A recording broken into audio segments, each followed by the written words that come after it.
കൊച്ചിയിൽ 10 വയസ്സുകാരിക്ക് MDMA നൽകി സഹോദരൻ. വീട്ടിൽ നിന്ന് 3 ലക്ഷം രൂപയും മോഷ്ടിച്ചു. തൊടുപുഴയിൽ ലഹരി സംഘങ്ങൾ തമ്മിലുണ്ടായ ഏറ്റുമുട്ടലിൽ യുവാവിന് പരുക്ക്. കൊല്ലം ചടയമംഗലത്ത് കോടികൾ വില വരുന്ന കഞ്ചാവും പുകയിലയും പിടികൂടി.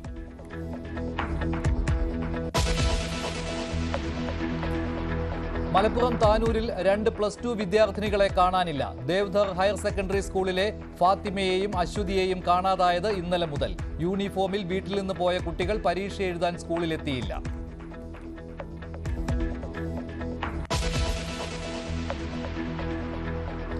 ദേശീയ അധ്യക്ഷന്റെ അറസ്റ്റിന് പിന്നാലെ രാജ്യവ്യാപകമായി SDPI ഓഫീസുകളിൽ റെയ്ഡ്. നിരോധിച്ച പോപ്പുലർ ഫണ്ട് ഇപ്പോൾ പ്രവർത്തിക്കുന്നത് SDPIയിലൂടെയെന്ന് എൻഫോഴ്സ്മെന്റ് ഡയറക്ടറേറ്റ്. സംഭരിച്ച പണം ചെലവഴിക്കുന്നതും SDPIയിലൂടെ. പാർട്ടിയെ പൂട്ടാനുള്ള നീക്കമെന്ന നേതാക്കൾ.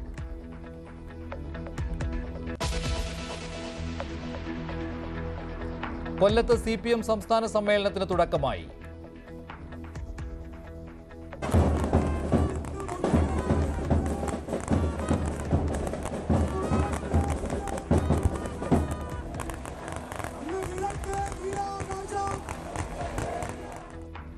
സംസ്ഥാന സെക്രട്ടറി പ്രവർത്തന റിപ്പോർട്ട് അവതരിപ്പിക്കുന്നു. ഉച്ചകഴിഞ്ഞ് മുഖ്യമന്ത്രിയുടെ വികസന രേഖ. തുടർ ഭരണത്തിൽ അമിത ആത്മവിശ്വാസം കാട്ടരുതെന്ന് MA ബേബിയുടെ മുന്നറിയിപ്പ്.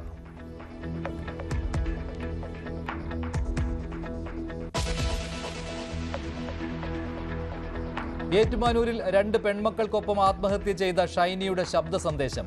പലതവണ ശ്രമിച്ചിട്ടും ജോലി കിട്ടാത്തതിലെ വിഷമം പങ്കുവച്ചത് കൂട്ടുകാരിയോട്.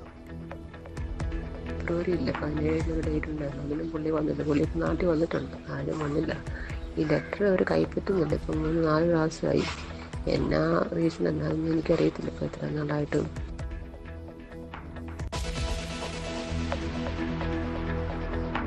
തിരുവനന്തപുരം നാവായിക്കുളത്ത് 10ാം ക്ലാസ് വിദ്യാർത്ഥിനി തൂങ്ങി മരിച്ചതിൽ ആൺ സുഹൃത്ത് കസ്റ്റഡിയിൽ.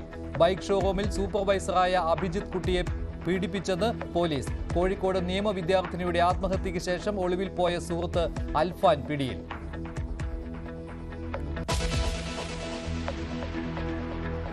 മലപ്പുറം കരുവാരക്കുണ്ടിൽ കടുവയെ കണ്ടുവെന്ന് കള്ളം പറഞ്ഞ യുവാവ് അറസ്റ്റിൽ. ജെറിന്റെ കള്ളി പൊളിഞ്ഞത് വനം വകുപ്പിന്റെ ചോദ്യം ചെയ്യലിൽ.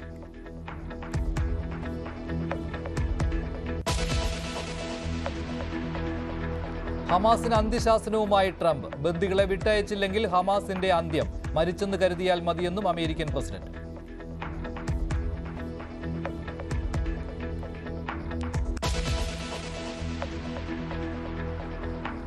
കൊച്ചിയിൽ 10 വയസ്സുള്ള സഹോദരിക്ക് MDMA നൽകി സഹോദരൻ. ലഹരിക്ക് അടിമയായിരുന്ന 12 വയസ്സുകാരൻ രാത്രി സമയം വീട്ടുകാർ ഉറങ്ങുമ്പോഴാണ് ലഹരി ഉപയോഗത്തിനായി പുറത്തു പോയിരുന്നത്. വീട്ടിൽ നിന്ന് 3 ലക്ഷം രൂപ മോഷ്ടിച്ചതായും കണ്ടെത്തിയിട്ടുണ്ട്. കൂടുതൽ വിവരങ്ങളുമായി ആജ്ഞ രവീന്ദ്രൻ ചേരുകയാണ് കൊച്ചിയിൽ നിന്ന്. ആജ്ഞ, ഡി അഡിക്ഷൻ സെന്ററിൽ നിന്നാണല്ലോ ഈ ഒരു വിവരം പുറത്തു വന്നിരിക്കുന്നത്. ഇപ്പോൾ ഈ 2 കുട്ടികളും എവിടെയാണ്? എന്താണ് ഈ സഹോദരന്റെ പ്രവർത്തികൾ? എന്താണ് ഇപ്പോൾ പുറത്തു വരുന്ന വിവരങ്ങൾ? മഞ്ജുഷ, ഈ കുട്ടി നേരത്തെ മുതലേ ഈ MDMA ലഹരിക്ക് അടിമയായിരുന്നു. 3 ലക്ഷം രൂപ വീട്ടിൽ നിന്നും കാണാതായിരുന്ന ഒരു സാഹചര്യം ഉണ്ടായിരുന്നു. പക്ഷെ ആ പൈസ എവിടെ പോയി എന്ന് വീട്ടുകാർക്ക് ആദ്യം ചിത്രത്തിൽ അറിഞ്ഞിരുന്നില്ല. വീട്ടുകാർ ഉറങ്ങി കിടക്കുന്ന സമയത്താണ് രാത്രിയിൽ സൈറ്റിൽ പോയാണ് കുട്ടി ലഹരി ശേഖരിച്ച് വന്ന് ഉപയോഗിച്ചിരുന്നത്. ഇത് കുറച്ചു നാള് ആയി തുടർന്നു പോന്നിരുന്ന ഒരു രീതി തന്നെ ആയിരുന്നു എന്നാണ് വീട്ടുകാർ പറയുന്നത്. അതേസമയം ഈ പണം നഷ്ടപ്പെട്ടതിനെ തുടർന്നുള്ള അന്വേഷണമാണ് രാത്രി ഒരു ദിവസം കുട്ടിയെ കാണാതായത് ശ്രദ്ധയിൽപ്പെടുന്നത്. അതേ തുടർന്ന് കുട്ടിയെ അന്വേഷിച്ചെത്തിയപ്പോൾ നെടുമ്പാശ്ശേരിയിൽ നിന്നാണ് കുട്ടിയെ കണ്ടെത്തിയതെന്ന് വീട്ടുകാർ പറയുന്നുണ്ട്. തുടർന്നാണ്, അതായത് പണം തട്ടിയെടുത്ത് ഈ ലഹരി വസ്തുക്കൾ വാങ്ങാൻ വേണ്ടിയാണ് പണം തട്ടിയെടുത്തതെന്ന് വീട്ടുകാർക്ക് മനസ്സിലാക്കുകയും അത് ചോദിച്ചപ്പോൾ വീട്ടുകാരെ ഉപദ്രവിക്കുന്ന ഒരു സാഹചര്യത്തിലേക്ക് വന്നു. വീട്ടുകാർക്കെതിരെ താൻ പ്രായപൂർത്തിയാകാത്ത ആളാണ്, അതുകൊണ്ട് തനിക്കെതിരെ എന്ത് നടപടിയെടുത്താലും അത് വീട്ടുകാരെ താൻ പൂട്ടുന്ന തരത്തിലേക്ക്, ഇതല്ലെങ്കിൽ അവർ പിടിയിലാകുന്ന തരത്തിലേക്ക് അതിനെ കൊണ്ടുവരുമെന്ന് ഇടയ്ക്കിടെ ഭീഷണിപ്പെടുന്ന സാഹചര്യം കൂടി ഉണ്ടായിരുന്നു. പക്ഷെ അതിനെ തുടർന്നാണ് ലഹരിക്ക് അടിമയായി കുട്ടി മാനസികാവസ്ഥ അങ്ങേയറ്റം ആയി എന്ന് മനസ്സിലാക്കിയ ശേഷമാണ് പിന്നീട് ഡി അഡിക്ഷൻ സെന്ററിലേക്ക് കുട്ടിയെ മാറ്റുന്നത്. അതും ബലപ്രയോഗത്തിനോട് തന്നെയാണ് കുട്ടിയെ ഡി അഡിക്ഷൻ സെന്ററിലേക്ക് മാറ്റിയതെന്നാണ് വീട്ടുകാർ പറയുന്നത്. തുടർന്ന് ഡി അഡിക്ഷൻ സെന്ററിൽ വെച്ചിട്ടാണ് ഈ കുട്ടി ഇത്തരത്തിൽ അതിന്റെ അനിയത്തിക്ക്, അതായത് 10 വയസ്സുള്ള അനിയത്തിക്ക് നിരന്തരം MDMA നൽകുമായിരുന്നു എന്നുള്ള വെളിപ്പെടുത്തൽ നടത്തുന്നത്. ചെറിയ കുട്ടിയും ചികിത്സയിലാണ്. എന്നാണ് മനസ്സിലാക്കാൻ കഴിയുന്നത്. എളമക്കര പോലീസിന്റെ അടുത്ത് ഈ കേസുമായി ബന്ധപ്പെട്ട് രക്ഷിതാക്കൾ സമീപിച്ചിരുന്നതാണ്. പക്ഷെ അത് CWCയെ അറിയിക്കുന്ന കാര്യത്തിൽ അറിയിച്ചിട്ടില്ല എന്നാണ് വീട്ടുകാർ പറയുന്നത്. CWC ഈ കാര്യത്തിൽ ഒരു തരത്തിലുള്ള റിപ്പോർട്ട് തേടിയിട്ടുമില്ല എന്നുള്ള കാര്യം വ്യക്തമാണ്. എന്തായാലും എളമക്കര പോലീസ് സ്റ്റേഷനിൽ പരിധിയിൽ ഇത്തരത്തിലുള്ള നിരവധി കേസുകൾ വരുന്നുണ്ട്. ഇതിൽ പോലീസിന്റെ ഭാഗത്തു നിന്നുള്ള വീഴ്ചയായി തന്നെയാണ് വീട്ടുകാർ ഇതിനെ കുട്ടിയുടെ രക്ഷിതാക്കളാണ് വിവരങ്ങൾ നൽകിയത്. വളരെ ആശങ്കയുണ്ടാക്കുന്ന ഒരു വാർത്തയാണിത്. 12 വയസ്സുകാരൻ സഹോദരിക്ക് MDMA നൽകി. ഈ 2 കുട്ടികളും ഇപ്പോൾ ഡി അഡിക്ഷൻ സെന്ററിലാണ്. ലഹരിയടക്കം നിരവധി കേസുകളിൽ പ്രതിയായ യുവാവ് നെടുമങ്ങാട് പിടിയിലായി. അബു താജറാണ് പിടിയിലായത്. ഇയാൾ പോലീസിനോട് കയർത്ത് സംസാരിക്കുകയും ആക്രമിക്കാൻ ശ്രമിക്കുന്നതും ദൃശ്യത്തിൽ ഉണ്ട്. ആര്യനാട്, നെടുമങ്ങാട്, കാട്ടാക്കട ഉൾപ്പെടെ തിരുവനന്തപുരം ജില്ലയിലെ വിവിധ സ്റ്റേഷനുകളിൽ ഇയാൾക്കെതിരെ കേസുമുണ്ട്.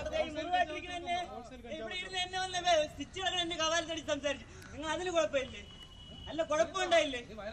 ഞാൻ എന്തിനു വയലിന്റെ ഏട്ടാ ചുമ്മാ ജീപ്പി കയറുന്ന എന്തിനു കയറാൻ? ഞാൻ എന്തിനല്ലോ കാണിച്ച ഹോൾസെയിൽ കഞ്ചാവ് അവര് കഞ്ചാവ് പിടിച്ചാൽ ചോദിച്ചാ എന്റെ കയ്യിൽ നിന്ന് എന്റെ ദേഹത്തു നിന്ന് കഞ്ചാവ് പിടിച്ചാൽ ചോദി പരിചയമുണ്ടാ നോക്ക്.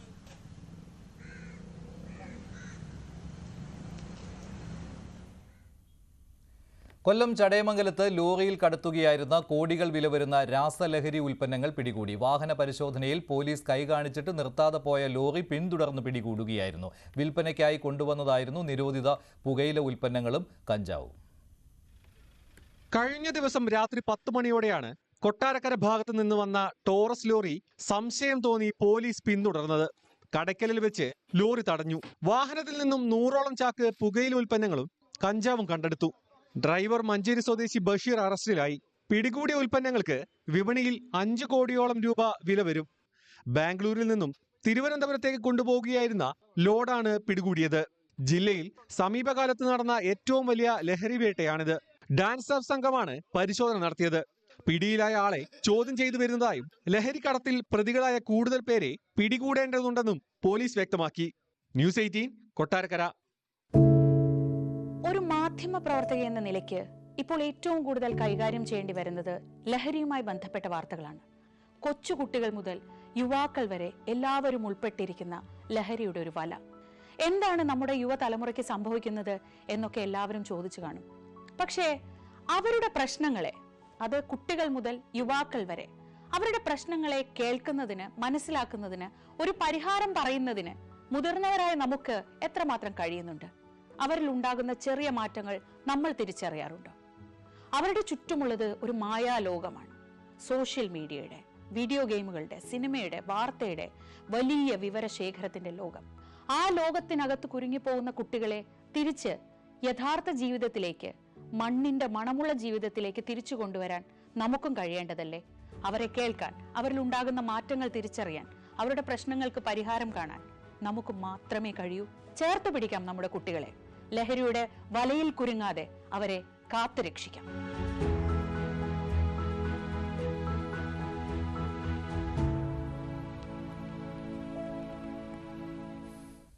മലപ്പുറം താനൂരിൽ +2 വിദ്യാർത്ഥിനികളെ കാണാതായതായി പരാതി. ഫാത്തിമ, ഷഹദ, അശ്വതി എന്നിവരെയാണ് ഇന്നലെ മുതൽ കാണാതായത്. സ്കൂൾ യൂണിഫോമിലാണ് 2 കുട്ടികളും വീട്ടിൽ നിന്ന് പോയത്. എന്നാൽ പരീക്ഷ എഴുതാൻ സ്കൂളിൽ എത്തിയിരുന്നില്ല. താനൂർ പോലീസ് അന്വേഷണം ഊർജിതമാക്കിയിട്ടുണ്ട്. കുട്ടികളെക്കുറിച്ച് എന്തെങ്കിലും വിവരം കിട്ടുന്നവർ അടുത്തുള്ള പോലീസ് സ്റ്റേഷനിലോ നൽകിയിട്ടുള്ള നമ്പറുകളിലോ ബന്ധപ്പെടണമെന്ന് പോലീസ് അറിയിച്ചിട്ടുണ്ട്. നമ്പറുകൾ 8848656338, 8086108698. കൂടുതൽ വിവരങ്ങളുമായി VK ജിഷാദ് ചേരുന്നുണ്ട്. ജിഷാദ്, ഈ കുട്ടികൾ എവിടെയെങ്കിലും വെച്ച് ആരുടെയെങ്കിലും ശ്രദ്ധയിൽപ്പെട്ടിരുന്നോ? എന്തെങ്കിലും വിവരം ഈ ഫോൺ നമ്പറുകൾ പുറത്തുവിട്ടതിന് ശേഷം വന്നിട്ടുണ്ടോ?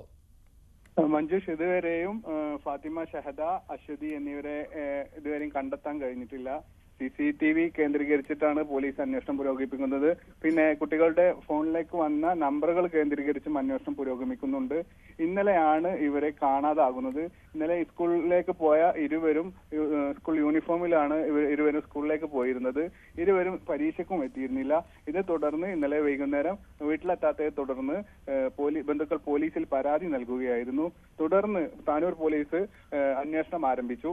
ഇപ്പോഴും അന്വേഷണം ആരംഭിച്ച് തുടർന്നുകൊണ്ടിരിക്കുകയാണ്. കോഴിക്കോട് കേന്ദ്രീകരിച്ചാണ് അന്വേഷണം പുരോഗമിക്കുന്നതെന്നാണ് നമുക്ക് കിട്ടിയ വിവരം. ഇവരെക്കുറിച്ച് എന്തെങ്കിലും അറിവ് കിട്ടുന്നവർ അടുത്തുള്ള പോലീസ് സ്റ്റേഷനിലോ അല്ലെങ്കിൽ അടുത്തുള്ള ഈ സ്ക്രീനിൽ കാണുന്ന നമ്പറിലോ ബന്ധപ്പെടാൻ പോലീസ് അറിയിച്ചിട്ടുണ്ട്. മഞ്ജുഷ്. ശരി ജിഷാദാണ് വിവരങ്ങൾ നൽകിയത്. കുട്ടികളെക്കുറിച്ച് എന്തെങ്കിലും വിവരം കിട്ടുന്നവർ ഈ നമ്പറുകളിൽ അറിയിക്കുക. ഇനി CPM സംസ്ഥാന സമ്മേളന വാർത്തകൾ.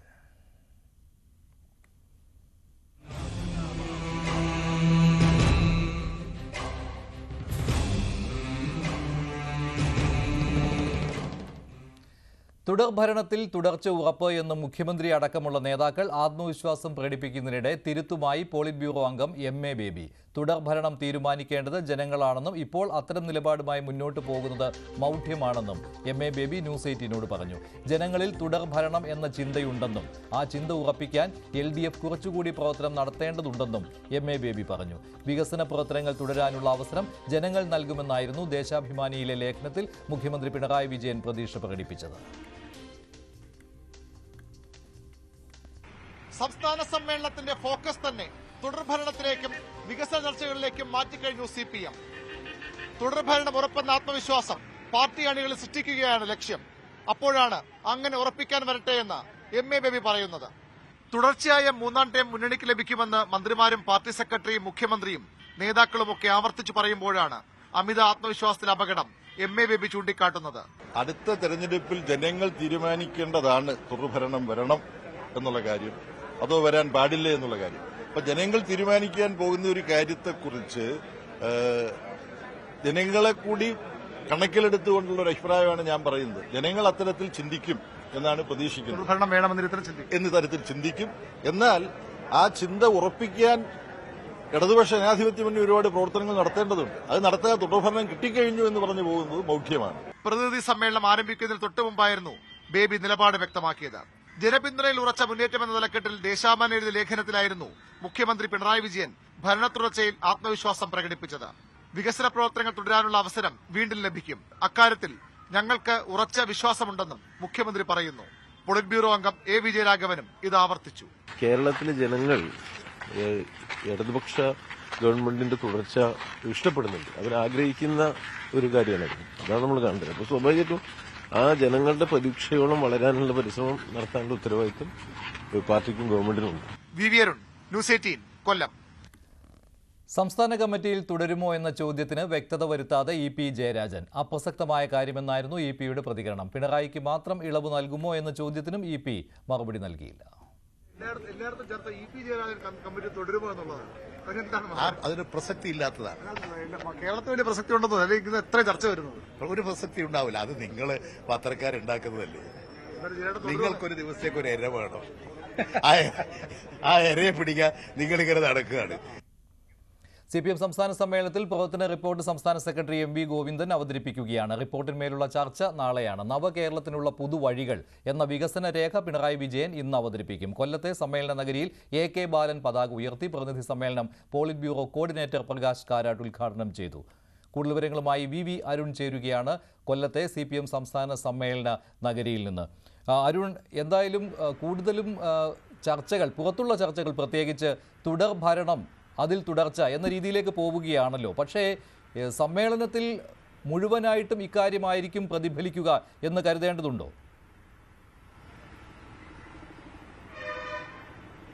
അങ്ങനെ കരുതാനാകില്ല. കാരണം ഏറ്റവും പ്രധാനപ്പെട്ടത് രാഷ്ട്രീയ സംഘടനാ റിപ്പോർട്ട് തന്നെയാണ്. സംഘടനാപരമായി CPMന് അത് അല്പസമയത്തിനകം സംസ്ഥാന സെക്രട്ടറി MV ഗോവിന്ദൻ അവതരിപ്പിക്കും. അതിൽ ഇന്ന് ഗ്രൂപ്പ് ചർച്ചയുണ്ടാകും. നാളെ അതിൽ പൊതുചർച്ചയും നടക്കും. എല്ലാ ജില്ലകളിൽ നിന്നുള്ള പ്രതിനിധികൾ സമ്മേളനത്തിൽ നാളത്തെ ഒരു ദിവസം മുഴുവൻ ഈ പൊതുചർച്ചയ്ക്കായാണ് മാറ്റിവെക്കുന്നത്.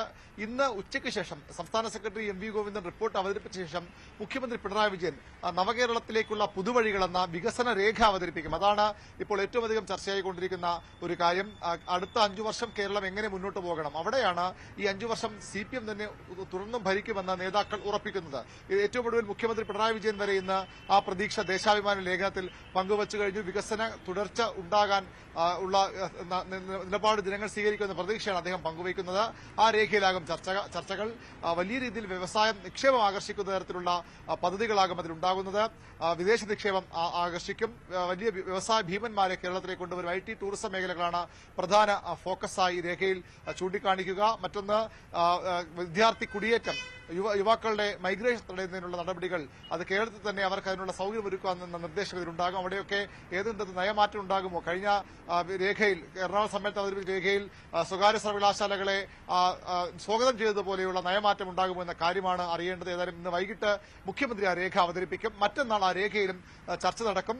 സംസ്ഥാന കമ്മിറ്റിയുടെ തെരഞ്ഞെടുപ്പ് ഞായറാഴ്ചയാണ്, സമ്മേളനത്തിന്റെ അവസാന ദിവസമാണ്. അവിടെയാണ് ആരൊക്കെ കമ്മിറ്റിയിലേക്ക് വരും, സെക്രട്ടേറിയറ്റ് ആരൊക്കെ തുടരുമെന്ന സെക്രട്ടറിയുടെ ഒരുപക്ഷെ തെരഞ്ഞെടുത്തേക്കും. ഏതായാലും ഇന്ന് ഏറ്റവും പ്രധാനമായി സംഭവിക്കാൻ ഇനി ബാക്കിയുള്ളത് ഈ പ്രവർത്തന റിപ്പോർട്ട്, രാഷ്ട്രീയ സംഘടനാ റിപ്പോർട്ട് അവതരണവും മുഖ്യമന്ത്രിയുടെ വികസന രേഖയുടെ അവതരണവുമാണ്. വൈകിട്ട് സംസ്ഥാന സെക്രട്ടറി MV ഗോവിന്ദൻ മാധ്യമങ്ങളെ കണ്ട് ഇന്നത്തെ നടപടിക്രമങ്ങളും ഈ റിപ്പോർട്ടുമായി ബന്ധപ്പെട്ട വിശദാംശങ്ങളും അറിയിക്കും. ശരി, ബി അരുണാണ് കൊല്ലത്ത് നിന്ന് വിവരങ്ങൾ നൽകിയത്. പോപ്പുലർ ഫണ്ടിന് പിന്നാലെ SDPIയെയും വരിഞ്ഞു മുറുക്കി എൻഫോഴ്സ്മെന്റ് ഡയറക്ടറേറ്റ്. രാജ്യത്തെ 12 SDPI കേന്ദ്രങ്ങളിലാണ് ED പരിശോധന നടത്തുന്നത്. ഒരേ സമയം പരിശോധന പുരോഗമിക്കുകയാണ്. PFI കേഡർമാർ സ്വരൂപിക്കുന്ന പണം SDPIയിലൂടെ റൂട്ട് മാറ്റാൻ ശ്രമിച്ചുവെന്നാണ് EDയുടെ കണ്ടെത്തൽ. നിരോധനത്തിന് ശേഷം പോപ്പുലർ ഫ്രണ്ടിന്റെ സ്ലീപ്പർ സെല്ലുകൾ SDPIയിലൂടെ രഹസ്യമായി പ്രവർത്തിക്കുന്നതായാണ് കേന്ദ്ര ഏജൻസികളുടെ കണ്ടെത്തൽ.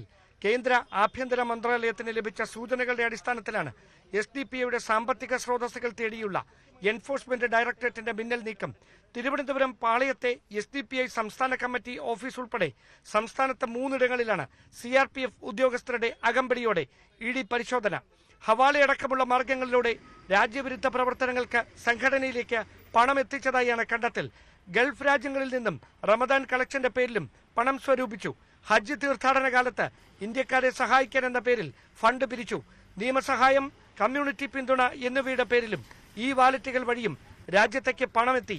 SDPIയുടെ സാമ്പത്തിക ബുദ്ധികേന്ദ്രം ദേശീയ അധ്യക്ഷൻ MK ഫൈസി തന്നെയെന്നും എൻഫോഴ്സ്മെന്റ് ഡയറക്ടറേറ്റ്. ഫൈസിയുടെ അറിവോടെയാണ് സംഘടനയുടെ മുഴുവൻ സാമ്പത്തിക ഇടപാടുകളും നടന്നതെന്നും ED പറയുന്നു. ദേശവിരുദ്ധ പ്രവർത്തനങ്ങൾക്ക് വേണ്ടിയാണ് വിദേശ രാജ്യങ്ങളിൽ നിന്നടക്കം സമാഹരിച്ച പണം ചിലവഴിക്കുന്നതെന്നും എൻഫോഴ്സ്മെന്റ് ഡയറക്ടറേറ്റിന് തെളിവ് ലഭിച്ചിട്ടുണ്ട്.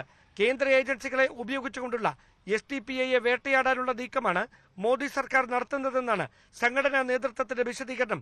അതേസമയം തെളിവുകളുടെ അടിസ്ഥാനത്തിലാണ് പരിശോധന തുടരുന്നതെന്നും പിടിച്ചെടുക്കുന്ന ഫയലുകളും ഡിജിറ്റൽ രേഖകളും വിശദമായ പരിശോധനകൾക്ക് വിധേയമാക്കിയ ശേഷം തുടർ നീക്കങ്ങൾ ഉണ്ടാകുമെന്നുമാണ് ED വൃത്തങ്ങൾ നൽകുന്ന സൂചന. News bureaus, news 18. ഏറ്റുമാനൂരിൽ 2 പെൺമക്കളുമായി തീവണ്ടിക്ക് മുന്നിൽ ചാടി ആത്മഹത്യ ചെയ്ത ഷൈനി കടന്നുപോയത് കടുത്ത മാനസിക സമ്മർദ്ദത്തിലൂടെയെന്ന് വ്യക്തമാക്കുന്ന ശബ്ദ സന്ദേശം. നിരന്തരം ശ്രമിച്ചിട്ടും തൊഴിൽ കിട്ടാത്തതും വിവാഹമോചനത്തിന് ഭർത്താവ് നിരന്തരം തടസ്സമുണ്ടാക്കിയതുമാണ് ഷൈനിയെ മാനസിക സമ്മർദ്ദത്തിലാക്കിയത്. 2 പെൺമക്കളുമായി ഒരമ്മ ട്രെയിനിനു മുന്നിൽ ചാടി ആത്മഹത്യ ചെയ്യുക. അത്രത്തോളം കടുത്ത മാനസിക സമ്മർദ്ദത്തിൽ നിന്നാണ് ഷൈനി എന്ന അമ്മ ഈ കൊടും കൈക്ക് മുതിർന്നത്. ആത്മഹത്യക്ക് മുൻപ് ഷൈനി തന്റെ കൂട്ടുകാരിക്ക് അയച്ച സന്ദേശത്തിൽ ഈ സങ്കടങ്ങൾ തുറന്നു പറയുന്നു. എടി, ഞാനൊരു കാര്യം ചോദിക്കാൻ വേണ്ടിയിട്ടായിരുന്നു. എടി, നമ്മുടെ ഏഷ്യക്കാട്ടിൽ ഇപ്പം വേക്കൻസി വല്ലതും അറിയാവോ? നീ ഇവിടെ ഇപ്പം ആരെങ്കിലും അറിയുന്നവരുണ്ടോ എന്ന് വിളിച്ച് ചോദിക്കാവോ? ഞാൻ ഓർക്കുമായിരുന്നു, ഇപ്പം കുറച്ച് നാളൊരു വർഷത്തേക്കുള്ള അവിടെ ഒന്ന് കയറിപ്പോയി നോക്കിയാന്ന് വെച്ചാൽ ഈ അമേരിക്കയുടെ NSRന് എഴുതി കഴിഞ്ഞാലും അതിപ്പോൾ 1 വർഷത്തോളം എടുക്കും അതിൻ്റെ പ്രോസസ്സിങ് എല്ലാം കഴിയണമെങ്കിലേ. എന്നാൽ ആ സമയം കൊണ്ട് നാട്ടിലെങ്ങും ഒന്നും കിട്ടുന്നില്ല. ഞാൻ ഒത്തിരി തപ്പി. എന്നാൽ എനിക്ക് എന്നാൽ പിന്നെ പിള്ളേരെ വല്ല ഹോസ്റ്റലിൽ നിർത്തിയിട്ട് ഏഷ്യക്കാട് വല്ലതും 1 വർഷം വെച്ച് ജോലി ചെയ്യുകയാണെങ്കിൽ ആ സമയം കൊണ്ട് നമുക്കൊരു പ്രസൻറ്റ് എക്സ്പീരിയൻസ് ആവുകയും ചെയ്യും.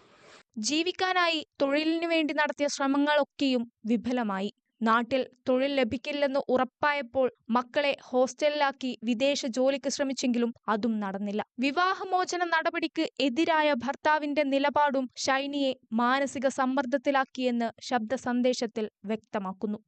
ഫെബ്രുവരിയിൽ 17 ഡേറ്റ് ഉണ്ടായിരുന്നു. അതിനും പുള്ളി വന്നില്ല. പുള്ളി ഇപ്പം നാട്ടിൽ വന്നിട്ടുണ്ട്, ആരും വന്നില്ല. ഈ ലെറ്റർ അവർ കൈപ്പറ്റുന്നില്ല. ഇപ്പം 3-4 പ്രാവശ്യമായി. എന്നാ റീസൺ എന്താണെന്ന് എനിക്കറിയത്തില്ല. ഇപ്പോൾ ഇത്ര നാളായിട്ടും വക്കീൽ ഇനിയിപ്പോൾ അടുത്ത ഏപ്രിൽ 17 അടുത്ത ഡേറ്റ് ഇട്ടിരുന്നു. ഏപ്രിൽ 9 അടുത്തേക്ക് വന്നില്ല എങ്കിൽ നമുക്ക് എന്തെങ്കിലുമൊക്കെ പിള്ളേർക്ക് വിതരണമുള്ള പൈസ അയക്കുക കാണണം. അത് എന്താ ചെയ്താന്നറിയത്തില്ല. ഏതായാലും ഇത് നീണ്ടു പോകുന്ന പരിപാടിയാണ്. അതിപ്പോൾ ഒരു തീരുമാനവും ആവുന്നില്ല. പലതവണ നോട്ടീസ് അയച്ചിട്ടും ഭർത്താവ് നോബി ലൂക്കോസ് അത് കൈപ്പറ്റിയില്ല. ഫെബ്രുവരി 17 കോടതിയിൽ വിളിച്ചിട്ടും നോബി എത്തിയില്ല. കേസ് നീണ്ടുപോകുമ്പോഴും നിസ്സഹായതയായി നിൽക്കേണ്ടി വരുന്നതിന്റെ ഗതികേടും ഷൈനി പറയുന്നു.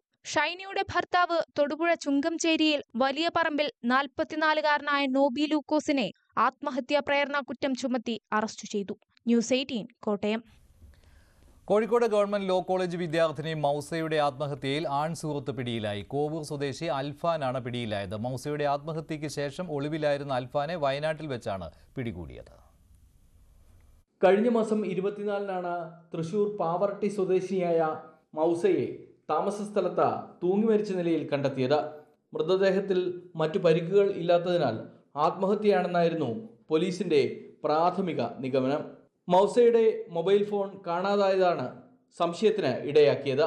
സഹപാഠികളായ വിദ്യാർത്ഥികളെ ചോദ്യം ചെയ്തതിൽ നിന്നാണ് മൗസയുടെ ആൺസുഹൃത്തിനെ കുറിച്ച് വിവരം ലഭിച്ചത്.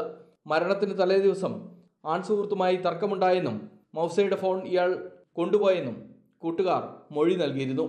കോവൂർ സ്വദേശിയായ അൽഫാനെ പെൺകുട്ടിയുടെ മരണശേഷം കാണാതാവുകയും ചെയ്തിരുന്നു. അൽഫാന്റെ മൊബൈൽ ഫോണും അയാൾ കൈക്കലാക്കിയ മൗസയുടെ ഫോണും സ്വിച്ച്ഡ് ഓഫ് ആയ നിലയിലായിരുന്നു. ഗൂഡല്ലൂരിലേക്ക് കടന്നു എന്നായിരുന്നു വിവരം. മരണത്തിൽ ദുരൂഹതയുണ്ടെന്നും അന്വേഷണം വേണമെന്നും പിതാവ് അബ്ദുൾ റഷീദ് ആവശ്യപ്പെട്ടിരുന്നു. തുടർന്ന് നടത്തിയ അന്വേഷണത്തിലാണ് വയനാട് വൈത്തിരിയിൽ വെച്ച് ഇയാളെ ചേവായൂർ പോലീസ് പിടികൂടിയത്. ന്യൂസ് 18 കോഴിക്കോട്.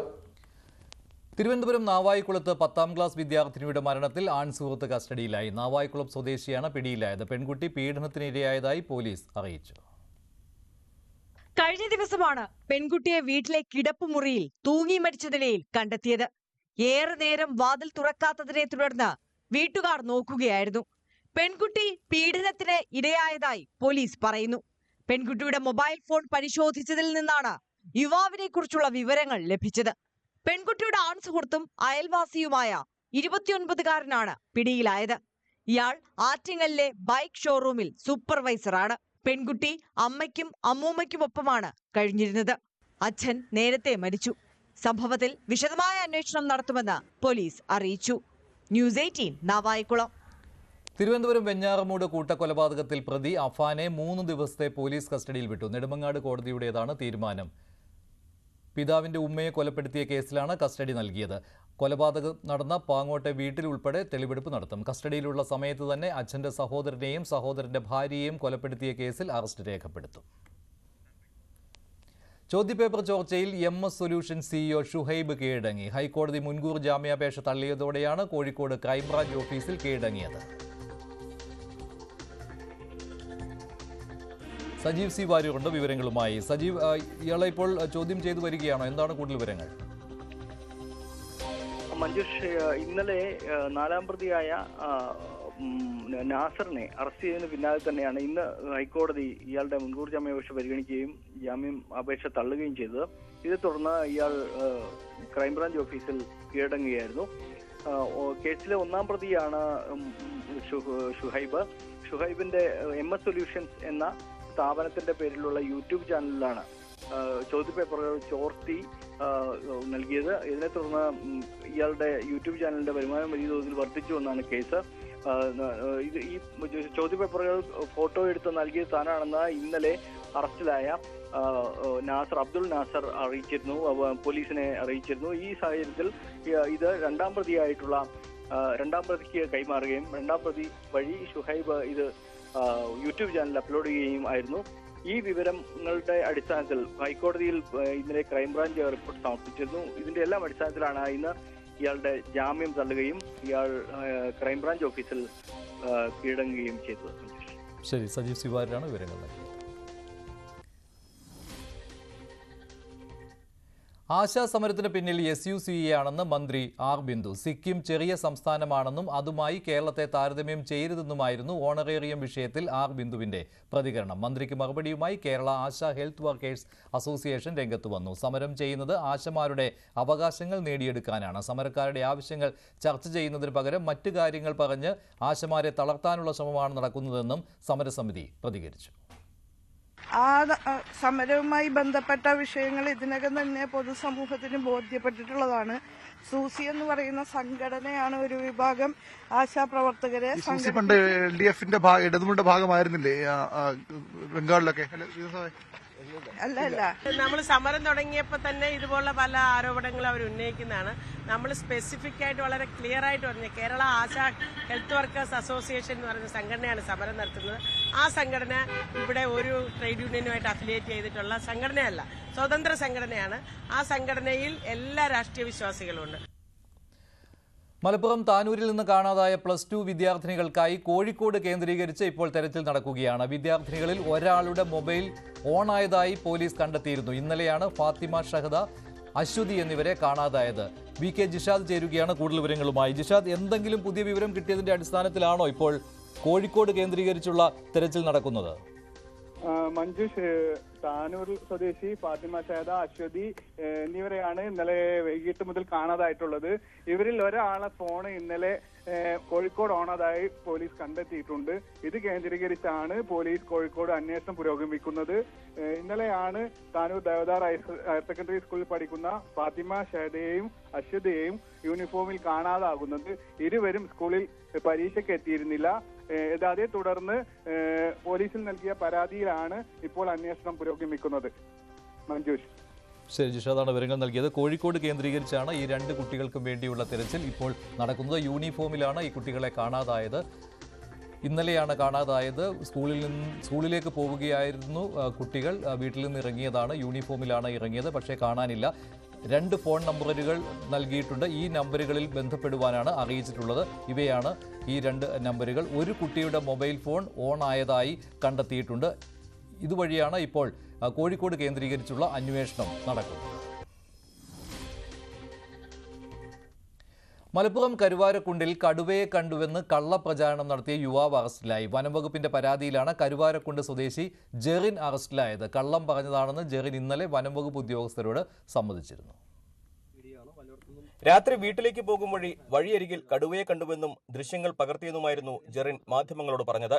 എന്നാൽ ഇത് യൂട്യൂബിൽ നിന്നും എടുത്തതാണെന്ന് അന്വേഷണത്തിൽ വനംവകുപ്പ് കണ്ടെത്തി. തുടർന്ന് നിലമ്പൂർ സൗത്ത് DFO ധനിത്ലാൽ യുവാവിനെ നേരിൽ കണ്ട് നടത്തിയ ചോദ്യം ചെയ്യലിൽ താൻ കള്ളം പറഞ്ഞതാണെന്ന് ജെറിൻ തുറന്നു സമ്മതിച്ചു. ഞാൻ പറയുന്നത് നിങ്ങൾ പത്രക്കാർക്ക് അധികം നിങ്ങൾ കൊടുത്ത വീഡിയോ ആണല്ലോ കണ്ടത് അല്ലെ? ജനങ്ങളൊക്കെ ഞാനായിട്ട് വിളിച്ചു കൊടുത്തതല്ല സാർ. എന്റെ സ്റ്റാറ്റസ് കണ്ടിട്ട് ഇവിടുത്തെ ഒരു ലോക്കൽ പത്രക്കാരൻ ഏജന്റാണ്, പത്ര ഏജന്റാണ്. പുള്ളി വിളിച്ചിട്ട് എന്നോട് ചോദിച്ചു ഇതെന്താ സംഭവം എന്ന്. അപ്പം യഥാർത്ഥത്തിൽ സംഭവം പുലി ഇവിടെ ഉണ്ട്, പുലി എന്റെ നായ്ക്കളെ ആക്രമിച്ചിട്ടുണ്ട്, അങ്ങനെ സംഭവങ്ങളൊക്കെ ഉണ്ടായിട്ടുള്ളത് തന്നെയാണ്. പക്ഷേ ഈ വീഡിയോ എന്നോട് ഇങ്ങനെ ചോദിച്ചാൽ ഞാനിത് ന്യൂസിൽ കൊടുക്കട്ടെ, ഞാൻ പറഞ്ഞത് വേണ്ടാന്ന് പറഞ്ഞതാണ്. ഓഡിയോ ക്ലിപ്പിൽ നിങ്ങൾ പറയുന്ന ശുദ്ധം നുണയല്ലേ? അല്ല, ഞാൻ പറഞ്ഞു ഈ പറയുന്നത് നിങ്ങൾ അവിടെ വന്നു, അത് നിങ്ങൾ ഞാൻ പറയട്ടെ, ഇത് അത് കഴിഞ്ഞിട്ട് മാറി കിടന്നു, രണ്ടാമത് വേറെ സ്ഥലത്ത് പോയി, അങ്ങനെയൊക്കെയല്ലേ നിങ്ങൾ പറയുന്ന ഓഡിയോ ക്ലിപ്പിൽ? അപ്പൊ ശുദ്ധം നുണയാണ് നിങ്ങൾ ഓഡിയോ ക്ലിപ്പിലും പറയുന്നു അല്ലേ? ജനങ്ങളെ ആശങ്കയിലാക്കും വിധം കള്ളപ്രചരണം നടത്തിയതിന് ജെറിനെതിരെ വനംവകുപ്പ് കരുവാരക്കുണ്ട് പോലീസിൽ പരാതി നൽകി. ഞങ്ങൾ പരിശോധിച്ചതിൽ ഞങ്ങൾക്കിത് മുൻപ് ഷൂട്ട് ചെയ്ത വീഡിയോ ദൃശ്യങ്ങളാണെന്ന് ബോധ്യപ്പെട്ടു. അതിന്റെ അടിസ്ഥാനത്തിൽ വീഡിയോ പകർത്തി എന്ന് അവകാശപ്പെടുന്ന ജെറിന്റെ അടുത്തെത്തി വിശദമായി ചോദിച്ച് ടിയാൻ ഈ വീഡിയോ വ്യാജമായ മാധ്യമങ്ങൾക്ക് നൽകിയതാണെന്ന് പറയുകയും വ്യാജ വാർത്ത കൊടുത്തതിന് ടിയാനെതിരെ കരുവാരക്കുണ്ട് പോലീസ് സ്റ്റേഷനിൽ വനംവകുപ്പ് പരാതി നൽകിയിട്ടുണ്ട്. തുടർന്നാണ് ജെറിനെ പോലീസ് പിടികൂടിയത്. നിലവിൽ തെറ്റായ പ്രചരണം നടത്തി സമൂഹത്തിൽ ഭീതി പടർത്തിയതിനാണ് ഇയാൾക്കെതിരെ കേരള പോലീസ് ആക്ട് അനുസരിച്ച് കേസെടുത്തിട്ടുള്ളത്. ഇയാളുടെ മൊബൈൽ ഫോണും പിടിച്ചെടുത്തിട്ടുണ്ട്. കൂടുതൽ വകുപ്പുകൾ ചുമത്തുന്നത് വനം വകുപ്പുമായി ആലോചിച്ച ശേഷം തീരുമാനിക്കും. ന്യൂസ് 18 മലപ്പുറം. ഉത്തരാഖണ്ഡ് ടൂറിസത്തിന് പ്രോത്സാഹനവുമായി പ്രധാനമന്ത്രി നരേന്ദ്രമോദി. ശൈത്യകാല ടൂറിസത്തിന്റെ ഭാഗമായ വിവിധ പദ്ധതിക്ക് പ്രധാനമന്ത്രി തുടക്കം കുറിച്ചു. ഗംഗാമാതാ ക്ഷേത്രത്തിൽ പ്രധാനമന്ത്രി ദർശനം നടത്തി. പൈതൃകത്തിനൊപ്പം വികസനവും എന്ന ടൂറിസം നയത്തിന് ഉദാഹരണമാണ് ഉത്തരാഖണ്ഡെന്ന് പ്രധാനമന്ത്രി പറഞ്ഞു.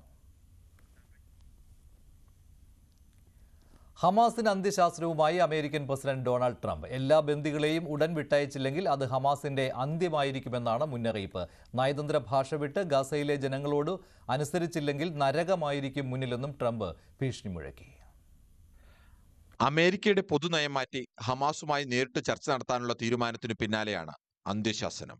എല്ലാ ബന്ദികളെയും ഉടൻ വിട്ടയക്കുക, കൊലപ്പെടുത്തിയവരുടെ മൃതദേഹങ്ങൾ ഉടൻ കൈമാറുക, അനുസരിച്ചില്ലെങ്കിൽ നിങ്ങൾ അവസാനിച്ചു. ഹമാസ് മോചിപ്പിച്ച ബന്ദികളുമായി വൈറ്റ് ഹൌസിൽ കൂടിക്കാഴ്ച നടത്തിയതിന് തൊട്ടു പിന്നാലെയാണ് സമൂഹ മാധ്യമത്തിൽ ട്രംപിന്റെ ഈ പോസ്റ്റ് വന്നത്. പറയുന്നതനുസരിച്ചില്ലെങ്കിൽ ഒരു ഹമാസ് അംഗവും സുരക്ഷിതരായിരിക്കില്ല. ഇസ്രയേലിന് അവരുടെ ജോലി പൂർത്തിയാക്കാൻ വേണ്ടതെല്ലാം ചെയ്യുമെന്നും ട്രംപ് പറയുന്നു. എല്ലാ ഹമാസ് അംഗങ്ങളെയും ഇല്ലാതാക്കുക എന്നതാണ് ഇസ്രയേൽ ഏറ്റെടുത്ത ജോലിയായി ട്രംപ് ഉദ്ദേശിക്കുന്നതെന്ന് വ്യക്തം. രാഷ്ട്രത്തലവന്മാരുടെ നയതന്ത്ര ഭാഷ വിട്ട് ഗസയിലെ ജനങ്ങളോടുള്ള ട്രംപിന്റെ ഭീഷണി ഇങ്ങനെ: മനോഹരമായ ഭാവി നിങ്ങളെ കാത്തിരിക്കുന്നു, പക്ഷേ ബന്ദികളെ പിടിച്ചുവെച്ചാൽ അങ്ങനെയാവില്ല. നിങ്ങൾ മരിച്ചു എന്ന് കരുതിയാൽ മതി. ബുദ്ധിപൂർവമായ തീരുമാനമെടുക്കൂ, അല്ലെങ്കിൽ മുന്നിൽ നരകമായിരിക്കും. ഭീകര സംഘടനകളുമായി നേരിട്ട് ചർച്ച നടത്തില്ലെന്ന അമേരിക്കൻ പൊതുനയം മാറ്റിവെച്ചാണ് ഹമാസുമായി ചർച്ച നടത്താൻ കഴിഞ്ഞ ദിവസം വൈറ്റ് ഹൗസ് തീരുമാനിച്ചത്. അമേരിക്ക ഹമാസിനെ 1977 വിദേശ ഭീകര സംഘടനയായി പ്രഖ്യാപിച്ചതാണ്. സെപ്റ്റംബർ 11 ഭീകരാക്രമണത്തിന്റെ പശ്ചാത്തലത്തിൽ താലിബാനുമായും നേരത്തെ സമാന രീതിയിൽ അമേരിക്ക ചർച്ച നടത്തിയിരുന്നു. International desk, news 18. വിദേശമന്ത്രി എസ് ജയശങ്കറിന് നേരെ ലണ്ടനിൽ ഖലിസ്ഥാൻവാദികളുടെ പ്രതിഷേധം. ലണ്ടനിലെ ചാത്തം ഹൗസിലെ പരിപാടിയിൽ പങ്കെടുത്ത് തിരികെ കാറിൽ കയറുമ്പോഴായിരുന്നു പ്രതിഷേധം. പ്രതിഷേധക്കാരിൽ ഒരാൾ മന്ത്രിയുടെ വാഹനത്തിന് നേരെ പാഞ്ഞെടുത്തു.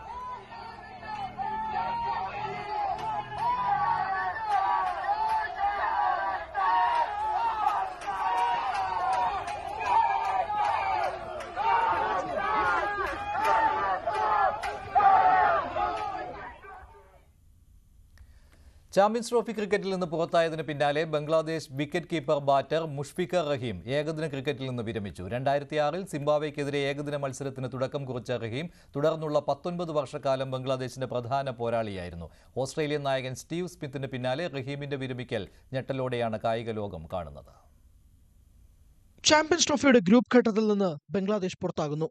ഒരാഴ്ച പിന്നിടുമ്പോൾ ബംഗ്ലാദേശിന്റെ എക്കാലത്തെയും വിശ്വസ്തനായ വിക്കറ്റ് കീപ്പർ ബാറ്റർ മുഷ്ഫിഖർ റഹീം വിരമിക്കുന്നു. ഫേസ്ബുക്ക് കുറിപ്പിലൂടെയാണ് റഹീം തന്റെ വിരമിക്കൽ പ്രഖ്യാപനം നടത്തിയത്. ഏകദിന ക്രിക്കറ്റിൽ നിന്ന് ഞാൻ വിരമിക്കുകയാണ്. കഴിഞ്ഞ കുറച്ചാഴ്ചകൾ വെല്ലുവിളികൾ നിറഞ്ഞതായിരുന്നു. എപ്പോഴെല്ലാം ഞാൻ ഗ്രൗണ്ടിൽ ഇറങ്ങിയിട്ടുണ്ടോ എന്റെ രാജ്യത്തിനായി 100% പോരാടാൻ ഞാൻ തയ്യാറായിരുന്നു. കഴിഞ്ഞ 19 വർഷമായി എന്നെ സ്നേഹിക്കുകയും കൂടെ നിൽക്കുകയും ചെയ്ത എന്റെ കുടുംബത്തിനും സുഹൃത്തുക്കൾക്കും ആരാധകർക്കും ഞാൻ എന്റെ നന്ദി അറിയിക്കുന്നു. ഇതായിരുന്നു റഹീമിന്റെ വാക്കുകൾ.